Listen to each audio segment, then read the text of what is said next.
নবনীরদনিন্দিত কান্তিধারম রসসাগর নাগর ভূপবরং। ओम नमो भगवते वासुदेवाय। ओम नमो भगवते वासुदेवाय। ओम नमो भगवते वासुदेवाय। ओम नमो भगवते वासुदेवाय। ओम नमो भगवते वासुदेवाय। ओम नमो भगवते वासुदेवाय। हरे कृष्णा प्रभु जी, सादर प्रणाम।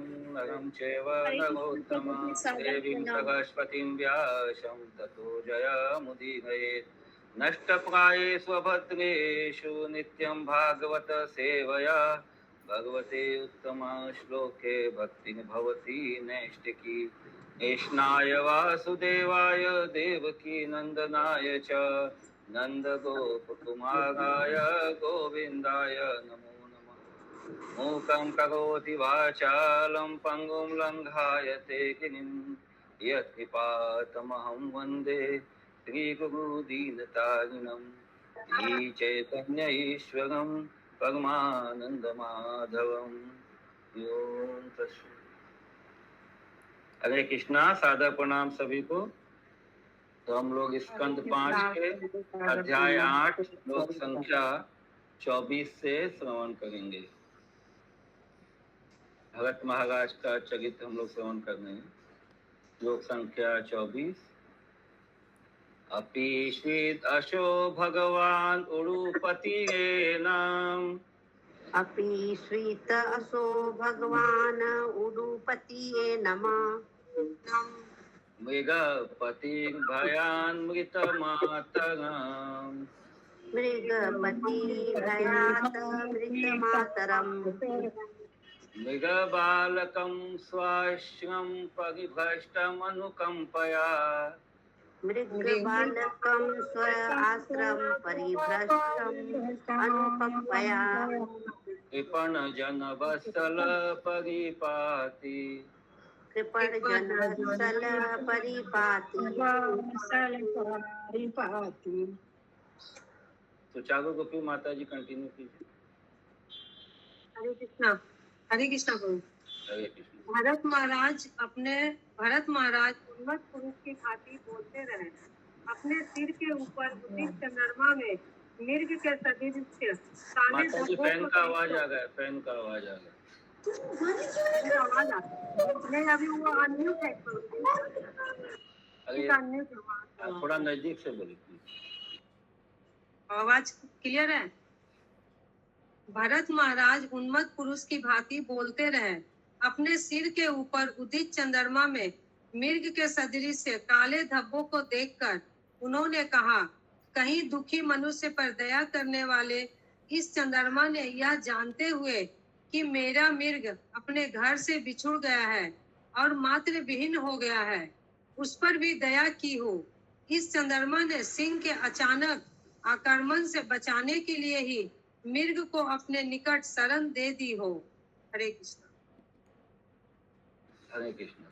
तो भगत महाराज शोक में विलाप कर रहे हो, ये समझ रहे हैं चंद्रमा को देख करके कि शायद वहां पे जो चंद्रमा पे जो स्पॉट दाग दिखता है, क्योंकि मृग के शरीर में भी स्पॉट्स होता है, तो वो देख सोचे कि शायद वो मृग वहां चंद्रमा पे पहुंच गया है। चंद्रमा ने उस पर कृपा करके उसको बचाने के लिए किसी जंगली जानवर से अपने पास उसको शरण दे दिया। श्लोक संख्या 25। किं वात्मज विश्लेष ज्वगदवदहन शिखाभि।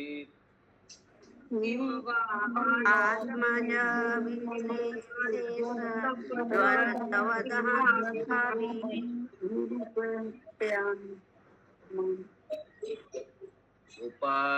उपातप्यमान हृदयस्थल नलिनी काम मामुपाश्रिता।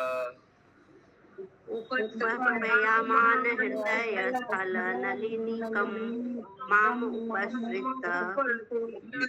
तनयं शिशिरसन् शिशिर शांतानुराग गुणित निज वदन मृग तनयम शिशिर शांत अनुराग गुणित निज मदन सलीलामृतमय गभस्तिभि स्वधायतीति च सलील अमृतमय गभर्ति स्वाधयति इति च।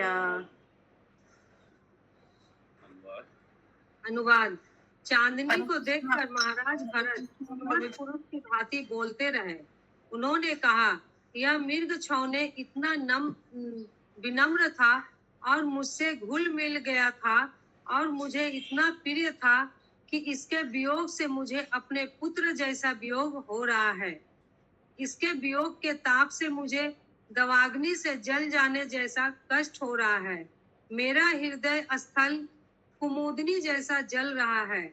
मुझे इतना दुखी देखकर चंद्रमा मेरे ऊपर चमकते हुए अमृत जैसी वर्षा कर रहा है, मानो प्रखर ज्वर से पीड़ित व्यक्ति पर उसका मित्र जल छिड़क रहा हो। इस प्रकार यह चंद्रमा मुझे सुख देने वाला है। तात्पर्य। आयुर्वेदिक चिकित्सा के अनुसार जिस व्यक्ति को तेज ज्वर हो उस पर কত নম্বর শ্লোক হচ্ছে প্রভু? 25 नंबर। 25 নম্বর শুনতে পাচ্ছি না প্রভু, একটু জোরে বলুন। 25 नंबर। আচ্ছা আচ্ছা, ঠিক আছে, থ্যাংক ইউ। तात्पर्य। आयुर्वेदिक चिकित्सा के अनुसार जिस व्यक्ति को तेज ज्वर हो उस पर मुख के कुल्ले से जल का छिड़काव करना चाहिए। इससे ज्वर घट जाता है।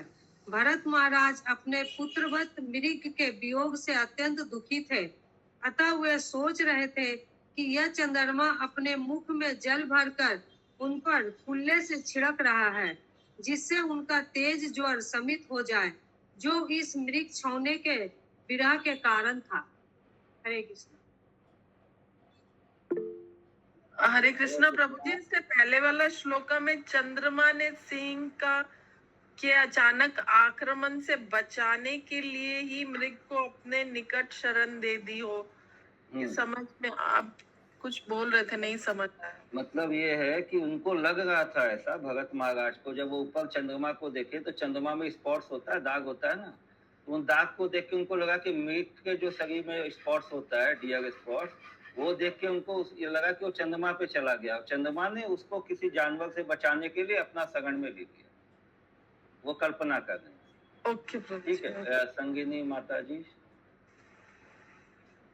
आप भी तो पहला बार सुन रहे हैं, मुख के कुल्ले वाला ही क्या इसको? हाँ, हमको भी पता नहीं, हम भी आप लोग से पूछना चाहते हैं, कोई सुना है क्या ये टोटका कुछ होता है? किसी का बुखार उतारने के लिए कुल्ला करके गांगल करके उसके ऊपर में पानी फेंका जाए? नहीं सुना नहीं प्रभु जी, अभी ये ग्रंथ में ही सुन रही हूँ। यहाँ है तो जरूर होता होगा, आगे चल के ये सब लुप्त हो गया है। हरे कृष्ण, इसे आयुर्वेदिक बताया गया है। आयुर्वेदिक तो लिखा है, लेकिन आजकल और बीमारी बढ़ जाएगी प्रभु जी। हाँ, दूसरे का बीमारी और चला जाएगा। पहले होता का होगा कुछ।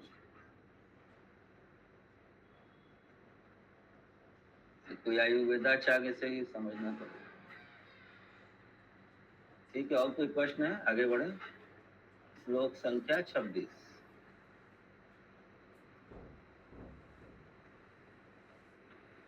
एवं अघटमान मनोरथा कुल हृदयो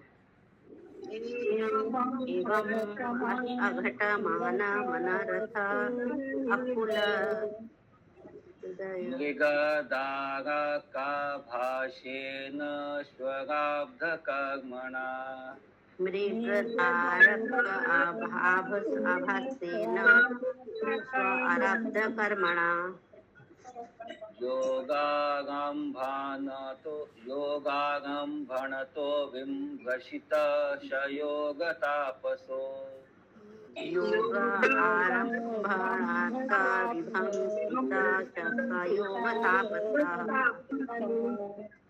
भगवत् आराधना लक्षणाच्च कथम इतरथा भगवत आराधना लक्षणात् अत कथम इतरथा जात्यान्तग एण कुनक आसंगताक्षाण निःश्रेयसा जाति अंतरे येन पुनके असंग साक्षात् निःश्रेयसतया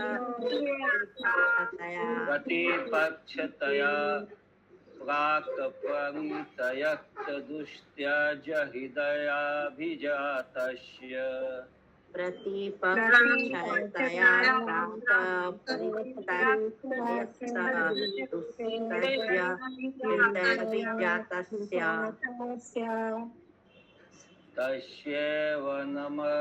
तस्यैवमन्तराय विहत योगारम्भणस्य तस्यैवमन्तराय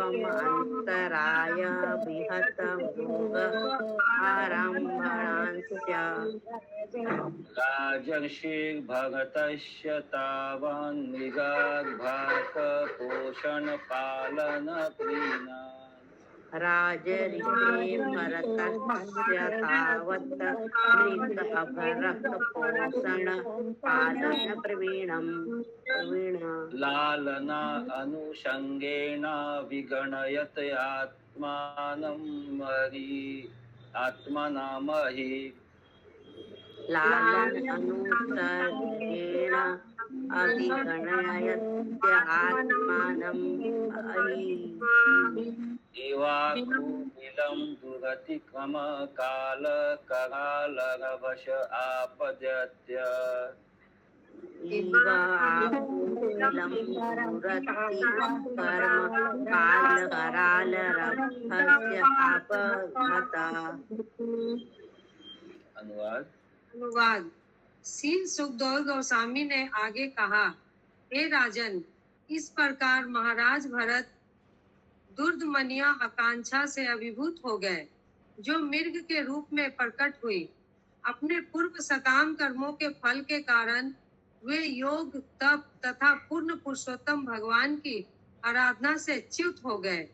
यदि यह उनके पूर्व सकाम कर्मों के कारण नहीं हुआ, तो वे क्यों कर अपने पुत्र तथा परिवार को अपने आध्यात्मिक जीवन के पथ पर अवरोध समझकर त्याग देने के बाद भी मृग से इतना आकृष्ट होते?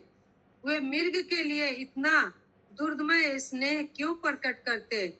यह निश्चय ही उनके पूर्व कर्म का फल था। राजा मृग को सहलाने तथा उसके लालन पालन में इतने व्यस्त रहते कि वे अपने आध्यात्मिक वृत्तियों से नीचे गिर गए। कालांतर में दुर्लभ मृत्यु उनके समक्ष उपस्थित हो गई। जिस प्रकार कोई विषधर सांप चूहे के द्वारा निर्मित बिल में चुपके से घुस जाता है। तात्पर्य, जैसा कि अगले श्लोक में देखने में आएगा, मृत्यु के समय महाराज भरत को मृग से आकर्षण के कारण बाध्य होकर मृग का शरीर धारण करना पड़ा। इस संबंध में एक प्रश्न। हरे कृष्णा माता जी, अनुवाद कंप्लीट हो गया क्या? हाँ प्रभु। एक मिनट, प्रश्न है विनीता माता जी का। हरे कृष्णा प्रभु जी। हरे कृष्णा, बोलिए। यहाँ पे दुर्दमनीय मतलब दम्य स्नेह मतलब आकांक्षा। सेकंड लाइन में दुर्दमनीय आकांक्षा मतलब ऐसी आकांक्षा जिसका दमन नहीं किया जा सके। दुर्दमनीय आकांक्षा, ऐसा इच्छा, ऐसा आकांक्षा जिसको दमन नहीं कर पा रहे। ठीक है, ठीक है हाँ ठीक है। और कोई प्रश्न है किसी का? इसमें एक लाइन था प्रभु, ये लास्ट में जिस प्रकार कोई विषधर चूहे के इसमें सर्प किसको कहा गया? विषधर सर्प चूहे के द्वारा निर्मित क्षेत्र में चुपके से घुस जाता है। हाँ, तो यहाँ विषधर सर्प किसे कहा गया है? यहाँ पे विषधर सर्प मृत्यु को बोला गया। मृत्यु उनके समक्ष उपस्थित हो गई जिस प्रकार कोई विषधर सर्प चूहे के द्वारा निर्मित क्षेत्र में चुपके से घुस जाता है। अब ये उपमा कैसे दिया, इसको एक्सप्लेन पॉइंट में शायद हो सकता है, पता नहीं। ठीक है, तात्पर्य जैसा कि अगले श्लोक में देखने में आएगा, मृत्यु के समय महाराज भरत को मृग से आकर्षण के कारण बाध्य होकर मृग का शरीर धारण करना पड़ा। इस संबंध में एक प्रश्न पूछा जा सकता है कि भक्त के पूर्व दुष्कर्मों तथा पापों का उस पर किस प्रकार प्रभाव पड़ सकता है। ब्रह्म संहिता 5.54 में कहा गया है, कर्माणि निर्दहति किंतु च भक्ति भाजम। जो भक्तिमय सेवा में लीन रहते हैं उनके पूर्व कर्मों के फल की क्षतिपूर्ति हो जाती है। इसके अनुसार भरत महाराज को उनके पूर्व कर्मों के लिए दंडित नहीं किया जा सकता था। इसका निष्कर्ष यह होगा कि वे जानबूझकर मृग के प्रति अत्यधिक लिप्त हो गए और उन्होंने अपनी उन्नति की उपेक्षा की। उनकी इस त्रुटि को तुरंत सुधारने के लिए उन्हें अल्पकाल के लिए मृग का शरीर प्रदान किया गया। यह उनकी भक्ति को सुदृढ़ करने के लिए किया गया था। यद्यपि भरत महाराज को पशु शरीर दिया गया, किंतु वे यह नहीं भूल पाए थे कि जानबूझकर की गई उनकी त्रुटि के कारण ही ऐसा हुआ है। वे इस मृग शरीर से उद्धार पाने के लिए अत्यंत उत्सुक थे, जिससे सूचित होता है कि वे भक्ति के प्रति अधिकाधिक स्नेहिल हो उठे थे, जिससे अगले जन्म में उन्हें ब्राह्मण का शरीर प्राप्त हो सका, जिससे वे अपने लक्ष्य में सिद्धि पा सके। इसी दृढ़ विश्वास के साथ हम अपनी पत्रिका बैक टू गो हेड में यह घोषित करते हैं कि वृंदावन में रहने वाले कुछ गोस्वामी भक्त जो जानबूझकर पाप करते हैं, वे उस पवित्र भूमि में कुत्ते, बंदर तथा कछुए का शरीर धारण करते हैं। इस प्रकार वे कुछ काल तक निम्न योनि में रहते हैं और अपना ऐसा पशु शरीर त्यागने के बाद वे पुनः वैकुंठ लोक जाते हैं। ऐसा दंड केवल अल्पकाल के लिए होता है और यह विगत कर्मों का फल नहीं होता, भले ही यह विगत कर्म के कारण प्रतीत हो, किंतु यह दंड भक्त की अपनी भूल सुधारने और उसे भक्ति में अग्रसर होने के लिए दिया जाता है। हरे कृष्ण। हरे कृष्ण। कोई प्रश्न है? हरे कृष्ण प्रभु जी, यहाँ पे ये बता रहे हैं कि वे जानबूझकर मृग के प्रति अत्यधिक लिप्त हो गए और उन्होंने अपनी उन्नति की मतलब उनको आध्यात्मिक उन्नति के मार्ग पे वो थे, ऑलरेडी मतलब प्रैक्टिसिंग डिवोटी थे, वो ध्यान योग ये सब कर रहे थे। ये जानते, उनको बुद्धि भी था कि भाई किस में फंसना चाहिए, किस में नहीं फंसना चाहिए। उसके बावजूद वो मृग का आसक्ति में फंस गए, इसलिए इसको बोला गया जानबूझकर वो फंस गए। ठीक है, हरि बोल। कविता माता जी। यस प्रभु, समझ आ। यस, माधवी प्रिया माता जी। हरे कृष्णा प्रभु जी। हरे कृष्ण प्रभु जी, यहाँ पे जैसे बताया गया कि उनको भरत जी को मतलब मृग में आसक्ति था, तो उनको मृग शरीर मिला, लेकिन वो कुछ ही दिनों के लिए था। तो क्या ऐसा हम लोग के ऊपर भी लागू होता है प्रभु जी कि जैसे देखिए वही आगे एक्सप्लेन किया गया है, क्योंकि वो ऑलरेडी एनलाइटन डिवोटी थे। और बाद में देखिए प्रभुपाद जी ने तात्पर्य में भी लिखा है कि जैसे हम लोग को ये नहीं समझना चाहिए कि किसी कर्म फल के कारण ये इन लोगों को ऐसा कोई निम्न योनि का शरीर मिलता है। ये तो उनको अपना भक्ति मार्ग को और तीव्रता से आगे बढ़ाने के लिए उनको वो शरीर मिला। तो भक्तों, ये हम लोगों के लिए, क्योंकि हम लोग उस श्रेणी में नहीं है, हम लोग को अपना कर्म फल के हिसाब से शरीर मिलेगा, उसके हिसाब से हम लोग को उसको भोगना पड़ेगा, लंबा या छोटा जो भी काल का हो। ठीक है ना। लेकिन इनको जो अल्प समय के लिए मिला, वो उससे हम लोग का जो ये शरीर जो मिलता है उसका कंपेयर नहीं कर सकते। ये तात्पर्य में पूरा एक्सप्लेन किया प्रभुपाद। ठीक है, इसके बाद में गायत्री राधा माता जी। हरे कृष्णा प्रभु जी, ये जो अनुवाद में नीचे में ममता माता जी पूछी ना, दुर्लभ मृत्यु उनके समक्ष, उपस्थित हो गई, जिस प्रकार कोई विस्तर सर्प चूहे के द्वारा निर्मित छिद्र में चुपके से घुस जाता। तो इसका अर्थ हुआ ना प्रभु जी, जैसे आध्यात्मिक इसे नीचे गिरने से भरत महाराज के पास मृत्यु वैसे ही आ गई, जैसे कोई विस्तर सर्प चूहे के बिल में घुस जाता है, जैसे चूहे को पता ही नहीं होता है कि मेरी मृत्यु अभी हो जाएगी। तो मतलब एकदम सॉफ्ट, मतलब कोई तो ऐसा जैसे कोई होता है कि मृत्यु तड़पा के होता है या कोई कष्ट पा के होता है, वैसे नहीं हुआ उनका मृत्यु, एकदम क्षणिक मैंने उनको पता ही नहीं चला कि मृत्यु कब मेरे सामने आके खड़ी हो बहुत हम लोग सुनते हैं ना, कोई सोया तो बस सोया ही गया, कुछ नहीं।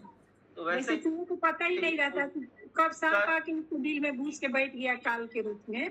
चूहा जैसे ही अपने बिल में प्रवेश करता है, सांप उसको खा जाता है, उसकी मृत्यु हो जाती है। उसी तरह उनको आध्यात्मिक उन्नति से वो नीचे गिर पड़े, इसीलिए मृत्यु उनके समक्ष खड़ी है। चंदा माता जी। हरे कृष्णा प्रभु जी। प्रभु जी, जब वृंदावन में मुनि योगी लोग तपस्या करें तो क्यों बिल्ली कछुआ का जन्म लेंगे? वही तो बताया गया, जैसे भगत महाराज तपस्या कर गए थे, लेकिन कोई जानबूझ के अपना वो मृग का आसक्ति में फंस गए, तो उनको निम्न योनि का जन्म लेना पड़ा। तो वैसे ही वृंदावन में यदि हम लोग को ये देखते हैं, ये क्या नाम है, बंदर या ये दूसरा कोई पशु देखते हैं, यदि वो वृंदावन में है तो उसको साधारण पशु नहीं समझना चाहिए, क्योंकि ऐसा पशु जो है, ये क्या है, ये पूर्व जन्म में कोई गोस्वामी महाराज प्रभुपाद जी उनको गोस्वामी बोल गए।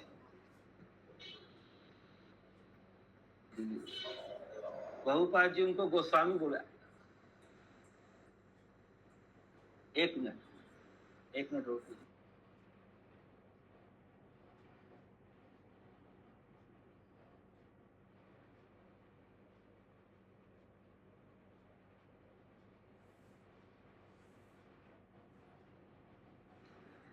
हाँ, तो वो जो प्रभुपाद जी जो बोल रहे हैं कि वो गोस्वामी जो है, वो लोग वो निम्न शरीर धारण किए हैं कुछ काल के लिए, ताकि वो आगे उन्नति कर सके।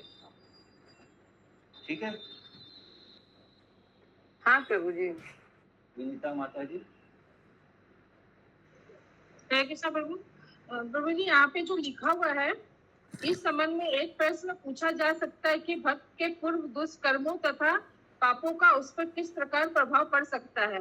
तो यहाँ पे फिर उसके नीचे जो ये ब्रह्म संहिता का दिया हुआ है जो, तो उसके हाँ, ये जो श्लोका दिया हुआ है, तो उसके अनुसार मतलब ऐसे भक्तों का कोई पूर्व जन्म का कोई कर्म नहीं होता है ना? कर्म का फल उनको नहीं, मतलब उसके उनका जो भक्ति में आ जाता है, कर्माणि निदहति किंतु च भक्ति भाजन, जो भक्ति भाजन, जो for those engaged in the devotional service, जो भक्ति में आ जाते हैं, उनका जो रिजल्ट ऑफ पास्ट डे, जो पिछले जन्मों का जो फल है, वो इंडियन, मतलब वो ऑलरेडी खत्म हो गया। हाँ, तो यही समझना, ठीक है। उनकी भक्ति को सुदृढ़ करने के लिए फिर से ये जो निम्न शरीर धारण करते हैं, वो जंप लेने के लिए समझ लेते हैं हम लोग कि ऐसे कि और आगे जंप लेने के लिए वो एक बार नीचे निम्न शरीर में आ जाते। ठीक है, नेक्स्ट श्लोका संख्या 27।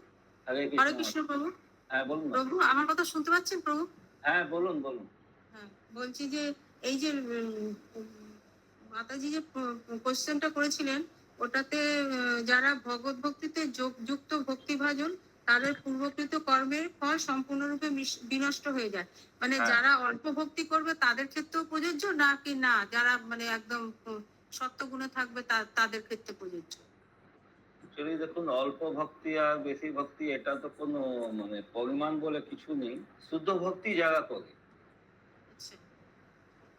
ওই স্টেজে যদি কেউ থাকে তাহলে ও তো সবই না। আমরা তো এটা শুনেছি যে একটা নাম, একটা কৃষ্ণ নাম, একটা রাম নাম যদি নাই, তাহলে অত মানে অত আমাদের কি বলে ক্যাপাসিটি নেই যে অত পাপ করতে পারি। একটা নামের এত সামর্থ্য আছে, তো কিন্তু ওই নামটা নেওয়ার সময় আমরা কত পার্সেন্ট আমরা সারেন্ডার্ড আছি, আমরা কত মানে ভাবনার কত মন দিয়ে যে নামটা কত নিষ্ঠা দিয়ে কত হতে পারছে, কত আমরা অপরাধ विहीन हो नामटा कोची एगो पर एटा डिपेंड करे पोटेंसीटा नामे गातो আছে तदानीमपि पार्श्ववर्तीनाम् आत्मजम् तदामि अपि पार्श्ववर्तीनाम् आत्मजम् इव अनुशोचन्तम् अभिवीक्ष्यमाणो अनुशोचन्तम् अभिवीक्ष्यमाणः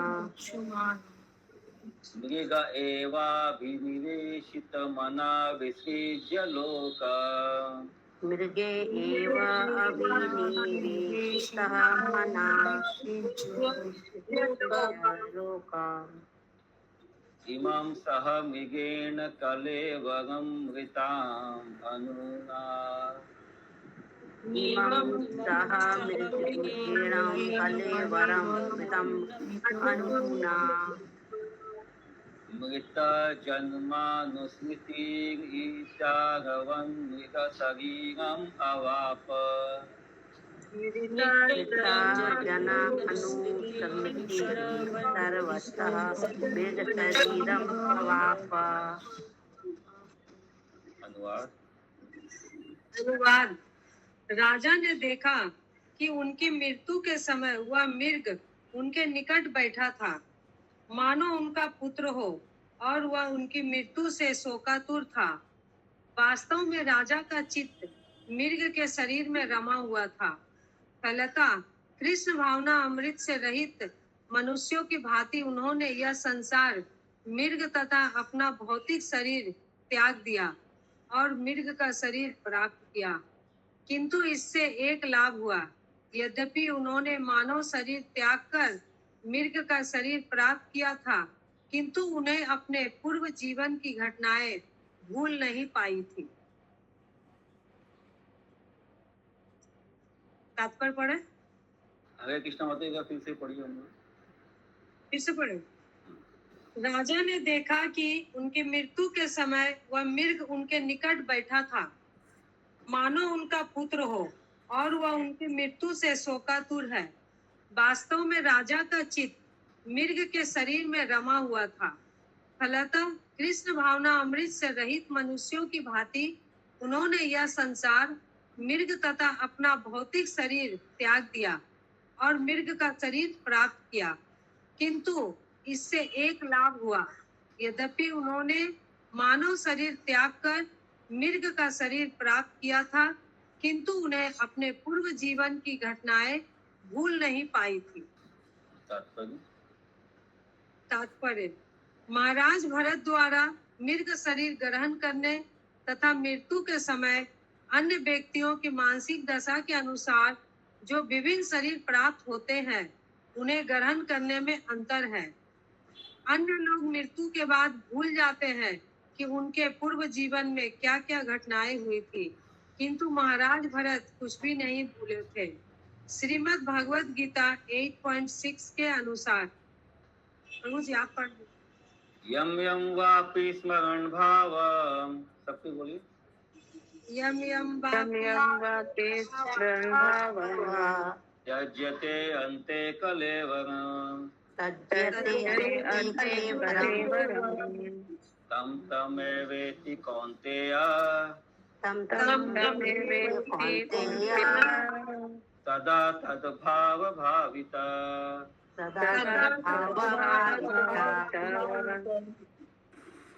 जिस जिस भाव से स्मरण करते हुए जीव देह त्यागता है, वह निसंदेह उसको ही प्राप्त होता है। मनुष्य अपना शरीर त्यागने के बाद मृत्यु के समय उसकी जैसी मानसिक स्थिति होती है, वह उसी के अनुसार अन्य शरीर प्राप्त करता है। मृत्यु के समय कोई भी मनुष्य सदैव उसी विषय को सोचता रहता है जिसमें वह आजीवन उलझा रहता है। इस नियम के अनुसार चूंकि भरत महाराज भगवत भक्ति भूलकर निरंतर मृग की चिंतन में डूबे रहते थे, इसलिए उन्हें मृग का शरीर प्राप्त हुआ। किंतु भक्ति का सर्वोच्च स्तर प्राप्त होने के कारण उन्हें अपने पूर्व जीवन की घटनाएं विस्मृत नहीं हुई थी। इस विशेष वरदान ने उन्हें आगे की अधोगति से बचा लिया। भक्ति संबंधी पूर्व कर्मों के कारण वे मृग शरीर धारण करके भी अपनी भक्ति को पूरा करने में दृढ़ संकल्प रहे। इसलिए इस श्लोक में कहा गया है, यद्यपि वह मृतम अर्थात मर चुके थे, किंतु अनु तत्पश्चात न मृत जन्मनुस्मृति इतरवते, जन्मानुस्मृतिगम इतरवत, वे अन्य व्यक्तियों की तरह पूर्व जन्म की घटनाओं को भूले नहीं, जैसा कि ब्रह्म संहिता 5.54 में कहा गया है। कर्माणि निर्दहति किंतु चा भक्ति भाजम, जिससे यहाँ यह सिद्ध हो जाता है कि श्री भगवान के अनुग्रह से भक्त कभी विनष्ट नहीं होता। जानबूझकर भक्ति की उपेक्षा के लिए भक्त को कुछ काल के लिए दंडित किया जा सकता है, किंतु उसे पुनः भक्ति प्राप्त होती है और वह भगवत धाम को वापस चला जाता है। हरे कृष्ण। हरे कृष्ण। इसीलिए महाराज लोग बोलते हैं, इस्कॉन में गोपाल जी बोलते हैं कि एक बार जो भक्ति का सीढ़ी चढ़ना चालू कर देता है, वो फिर वो पहुंचता ही है डेस्टिनेशन में, भले कितना ही समय लगे, क्योंकि भगवान वैसा व्यवस्था करते हैं। जब हम लोग इच्छा करते हैं तो भगवान वैसा व्यवस्था भी करते हैं कि हम लोग उनके पास।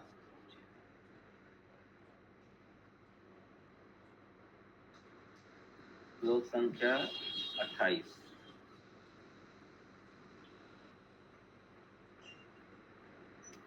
तत्रापि वा आत्मनो मिगत्व कारणम्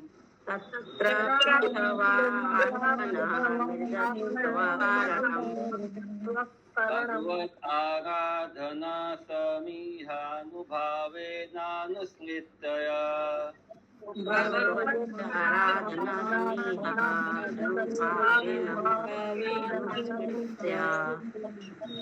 तेषाम् अनुताप्य मना अह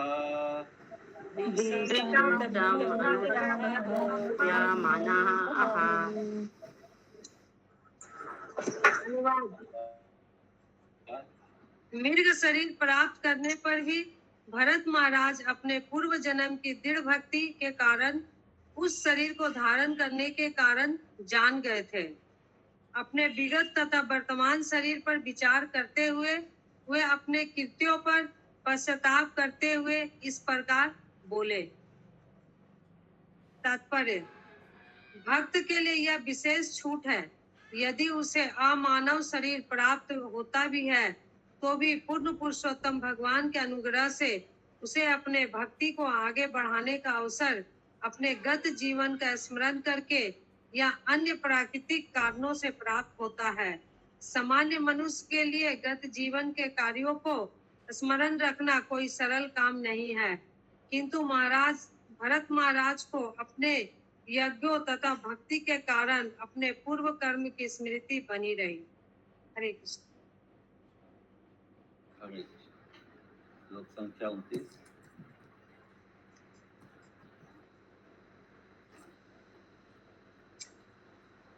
अहो कष्टं भ्रष्ट अहम आत्मावतामनुपथात् अहो कष्टं भ्रष्ट अहम् आत्मवताम् अनुपथात्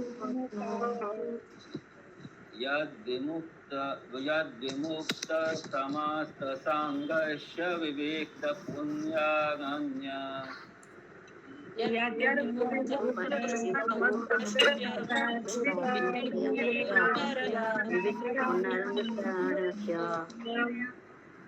विविक्त पुण्यागण्य सगणस्यात्मवत् आत्मनि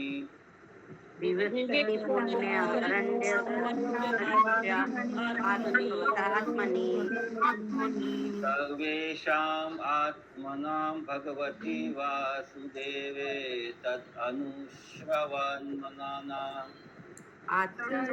भगवती वासुदेवे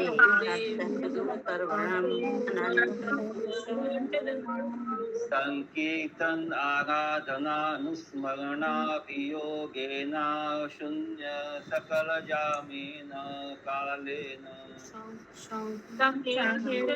धनाराधना अभियोगेन शून्य सकलयामेन कालेन समावेशितं समाहितं कार्ष्णेन समावेशितं समाहितं काष्ठेन मनः मनस्तत्तु पुनर्ममा बुधश्चयानान् मनःसारात्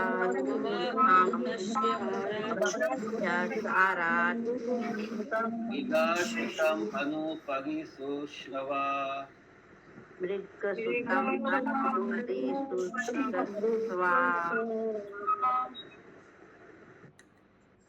अनुवाद। मिर्ग के शरीर में भरत महाराज पश्चाताप करने लगे। कैसा दुर्भाग्य है कि मैं स्वरूप सिद्धों के पद से गिर गया हूँ।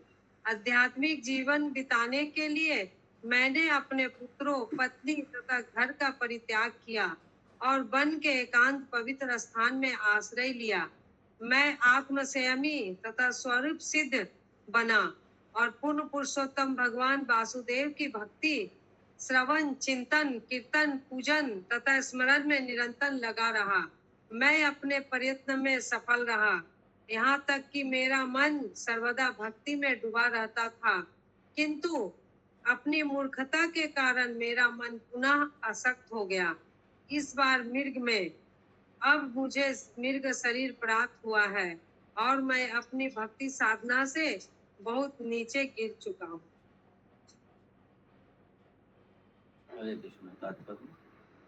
तात्पर्य। अपनी कठोर भक्ति साधना के कारण महाराज भरत को अपने विगत जन्म के कर्मों का और वे किस प्रकार आध्यात्मिक स्तर पर पहुंचे थे उसका स्मरण था। अपनी ही मूर्खता से वे एक साधारण से मिर्ग पर आसक्त होकर चित हुए, जिससे उन्हें मिर्ग का शरीर धारण करना पड़ा। यह प्रत्येक भक्त के लिए अत्यंत महत्व की बात है।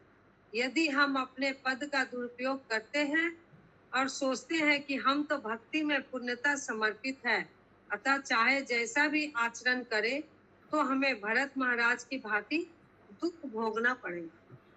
और जिस प्रकार के शरीर से भक्ति को बाधा पहुंचती है वही शरीर धारण करना पड़ेगा।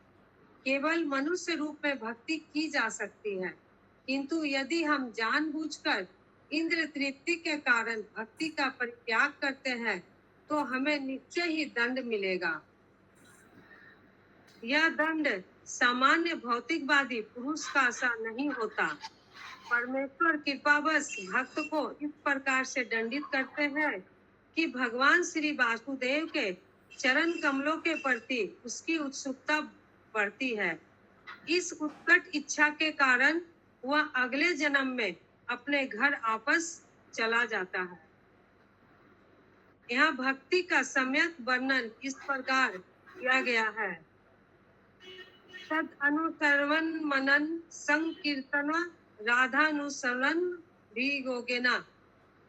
संकीर्तन आराधना अनुस्मरणा भी योगेना। श्रीमद् भागवत गीता में ईश्वर के यश का निरंतर श्रवण तथा कीर्तन करने की संस्तुति की गई है। संतत क्रियायन्तो मां शततं कीर्तयन्तो मां यतन्तश्च दृढवता। जिन्होंने कृष्ण भावना अमृत अंगीकार किया है उन्हें अत्यंत सतर्क रहना चाहिए कि एक भी क्षण वृथा ना जाए और कोई भी क्षण श्री भगवान के संकीर्तन तथा उनके कार्यकलापों के स्मरण के बिना। यहाँ पे जो ये आया प्रभुपाद ने जो कोट किया, सततम कीर्तयन्तो मां यतन्तश्च दृढवता, जैसे प्रभुपाद का पास्ट टाइम है, अभी याद आया। तो प्रभुपाद से किसी ने कहा, चैलेंजिंग मोड में कोई ने बोला कि कहाँ लिखा हुआ है कि 16 माला जप करना चाहिए, कौन सा शास्त्र में लिखा हुआ है। तो प्रभुपाद ने बोला ठीक है, 16 माला तो नहीं लिखा हुआ है, सततम कीर्तयन्तो माम लिखा हुआ है, तो आप कंटिन्यूअस जप कीजिए, ठीक है ना। कोई बोल सकता है आप लोगों की 16 माला जब कहाँ लिखा हुआ है, बोले वो लिखा हुआ है कि नहीं, वो तो हम लोग आचार्यों ने बोला हम लोग उसको फॉलो करते हैं, लेकिन आप 16 माला करने में तकलीफ होगा तो देखिए शास्त्र में तो लिखा हुआ है गीता में, सततम कीर्तयन्तो माम, हर समय कीर्तयन्तो माम, भगवान का जप करना चाहिए। कंटिन्यू। भगवान श्री कृष्ण अपने स्वयं के कार्यों से तथा अपने भक्तों के कार्यों से हमें शिक्षा देते हैं कि भक्ति में किस प्रकार सतर्क रहा जाए। भरत महाराज के माध्यम से भगवान श्री कृष्ण हमें शिक्षा देते हैं कि हम भक्ति करने में सावधान रहे। यदि हम चाहते हैं कि हमारा मन तनिक भी विचलित ना हो, तो हमें चाहिए कि हम उस पूरे समय भक्ति में लगाए रखें। जहाँ तक अंतर्राष्ट्रीय कृष्ण भावना अमृत संघ के सदस्यों का प्रश्न है, उन्होंने कृष्ण भावना अमृत आंदोलन को आगे बढ़ाने के लिए सब कुछ त्याग दिया है, तो भी उन्हें भरत महाराज के जीवन से शिक्षा लेनी चाहिए और अत्यंत सतर्क रहना चाहिए कि उन्हें एक भी क्षण अन्न गरल बात, निद्रा तथा अधिक खाने में नहीं गंवाना। बात मतलब इधर उधर का बात, इधर उधर की बातें। भोजन करना मना नहीं है, किंतु अधिक खाने से अधिक नींद आएगी। इससे इंद्र तृप्ति की अभिलाषा होगी और फिर हम निम्न योनि में जा सकते हैं। इस प्रकार हमारी आध्यात्मिक प्रगति रुक जाएगी, भले ही कुछ काल के लिए क्यों न हो। अतः सबसे उत्तम मार्ग यह है कि हम शील रूप गोस्वामी का उपदेश ग्रहण करें। कालवतम। हमें ध्यान रहे कि हमारे जीवन का प्रत्येक क्षण भक्तिमय सेवा के अतिरिक्त अन्य किसी कार्य में ना लगे। भगवत धाम वापस जाने के इच्छुक भक्तों के लिए यह सर्वश्रेष्ठ साधन है। हरे कृष्णा माता जी। हरे कृष्णा। प्रभु जी, नींद तो आती है दोपहर में, रात को उठ जाने से। तो खाना कम अगर नहीं भोजन अगर प्रसादम कर लीजिए तो फिर 1 घंटे का नींद करता है मन सोने का। नहीं, कम खाने से नींद कम आएगा। वही प्रभुपाद लिखा है यहाँ, कम खाने से नींद कम आएगा। प्रभु जी, प्रसादम लेने के बाद तो 1-1.5 घंटा सो ही जाते हैं। नहीं, ऐसा कोई नियम नहीं, इसलिए प्रसादम कम लीजिए ताकि नींद कम आए, तो ज्यादा समय भजन साधन कर सके। न ले प्रभु जी, भर पेट न ले। हाँ, नहीं लेना चाहिए। आयुर्वेद भी बोलता है भरपेट नहीं खाना चाहिए, जितना भूख है उसका आधा खाना चाहिए, बाकी पानी। नींद आता है ज्यादा तो प्रसादम का मात्रा कम कर देना चाहिए, एक टाइम भोजन स्किप कर देना चाहिए।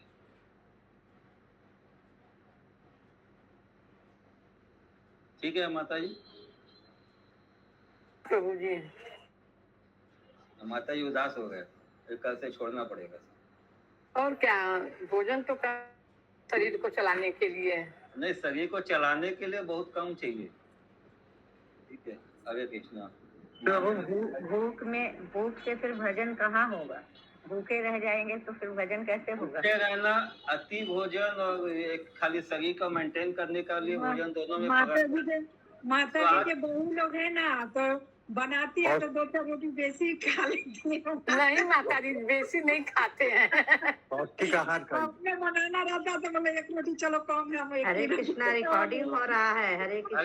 हरि बोल। कंटिन्यू करिए, कंप्लीट हो गया ये नेक्स्ट श्लोक का। ये कंप्लीट हो गया श्लोक नंबर 30।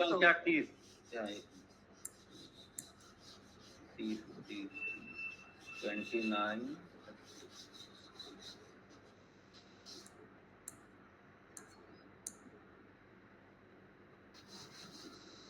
इत्येवं निगूढ़ निर्वेद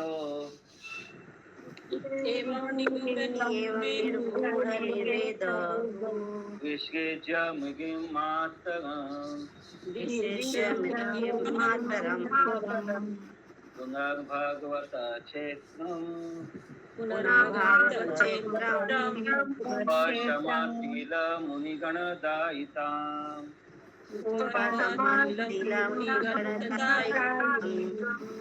तालग्रामं पुलस्य पुलहाश्रमं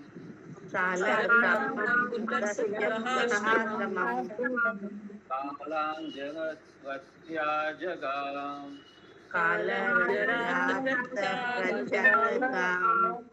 अनुवाद।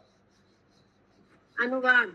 यद्यपि भरत महाराज को मृग शरीर प्राप्त हुआ था, किंतु निरंतर पश्चाताप करते रहने से वे भौतिक वस्तुओं से पूर्णतः विरक्त हो गए थे। उन्होंने ये बातें किसी को प्रकट नहीं होने दी। उन्होंने अपने मृगी माता को अपने जन्म स्थान कालंजर पर्वत पर ही छोड़ दिया और स्वयं सालग्राम के वन में पुलस्त्य तथा पुलह के आश्रम में पुनः चले आए।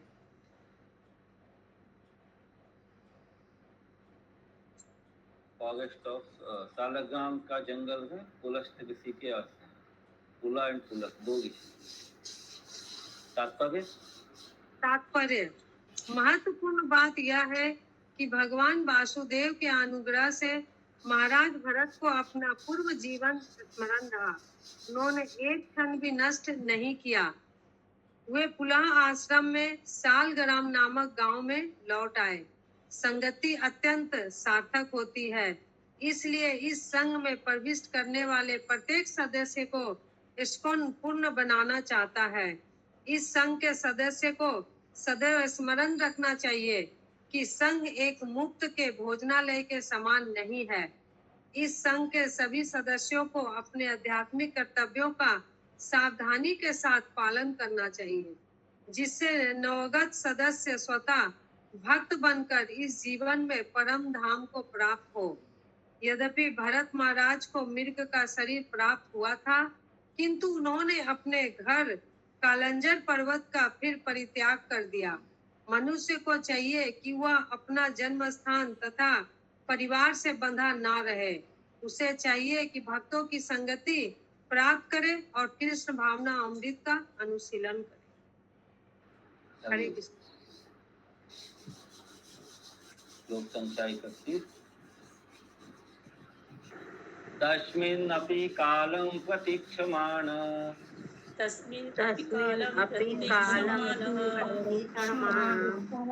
गंगाक्ष वृषमुद्विग्न आत्मसहचरा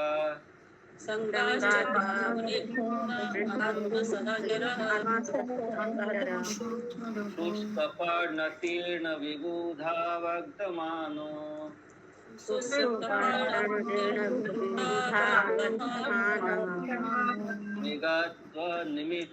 मृगत्वनिमित्तावसानमेव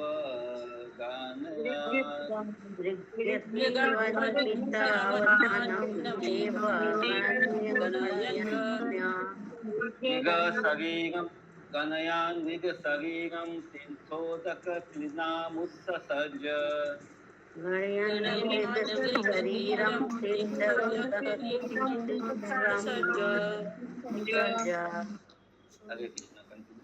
अनुवाद। इस आश्रम में रहते हुए महाराज भरत अब कुसंगति का शिकार न होने के प्रति सतर्क रहने लगे। किसी को भी अपना विगत जीवन बताए बिना वे उस आश्रम के मात्र सूखी पत्तियां खाकर रहते थे। वास्तव में वे अकेले न थे, क्योंकि उनके साथ परमात्मा जो थे। इस प्रकार वे इस मृग शरीर के अंत की प्रतीक्षा करते रहे। अंत में उस तीर्थ स्थान में स्नान करते हुए उन्होंने वह शरीर छोड़ दिया। तात्पर्य वृंदावन, हरिद्वार, प्रयाग तथा जगन्नाथपुरी जैसे तीर्थ स्थान विशेष रूप से भक्ति साधना के निमित्त है। वृंदावन विशेष रूप से भगवान श्री कृष्ण के उन वैष्णव भक्तों के लिए उपयुक्त अति उत्तम तीर्थ स्थान है जो वैकुंठ लोक को वापस प्राप्त करना चाहता है। वृंदावन में ऐसे अनेक भक्त हैं जो नियमित रूप से यमुना में स्नान करते हैं, जिससे उनके सारे भौतिक कलमश धुल जाते हैं। परमेश्वर के पवित्र नामों तथा लीलाओं का निरंतर संकीर्तन तथा श्रवण करने से मनुष्य शुद्ध हो जाता है और मुक्ति का पात्र बन जाता है। किंतु यदि कोई जानबूझकर इंद्र तृप्ति का शिकार होता है तो उसे कम से कम एक बार महाराज भरत की भांति दंड भोगना ही पड़ता है। इस प्रकार श्रीमद् भागवतम के पंचम स्कंद के अंतर्गत भरत महाराज का चरित्र का वर्णन नामक 8वें अध्याय के भक्ति वेदांत तात्पर्य पूर्ण हुए। हरे कृष्ण। हरे कृष्णा। श्रील प्रभुपाद की जय भागवतम जय भगवान की जय जय। जय जय। जय।